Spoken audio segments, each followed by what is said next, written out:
मनोज जरांगेनं अंगावर घेतलं त्याचं बक्षीस मिळालं. डावलल्यानंतर नाराज छगन भुजबळ यांचा हल्लाबोल. अजित पवार गटाचे ज्येष्ठ नेते छगन भुजबळ यांना मंत्रिपद मिळालेलं नाही, त्यामुळे भुजबळ कमालीचे संतप्त झालेले असून त्यामुळेच ते मेळाव्याला उपस्थित राहिले नसल्याची चर्चा मेळाव्यासाठी आलेल्या कार्यकर्त्यांमध्ये होती. आणि या घडामोडीमुळे उलटसुलट चर्चेला उधाण आलेलं असून नागपूरच्या थंडीत राजकीय वातावरण तापलेलं आहे.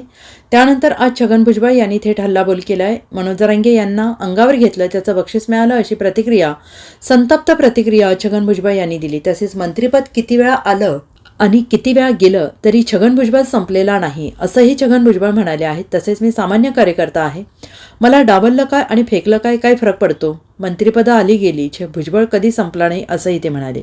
ओबीसींच्या लढ्यामुळेच महायुतीला मोठं यश मिळालेलं आहे. अजित पवारांशी मी चर्चा केली नाही आणि मला तशी गरजही वाटली नाही असंही छगन भुजबळ यांनी म्हटलेलं आहे. एक सामान्य कार्यकर्ता, मला डावललं काय आणि फेकलं काय फरक पडतो. असं मंत्रिपद किती वेळा आलं आणि किती वेळा गेलं, छगन भुजबळ काही संपला नाही ना.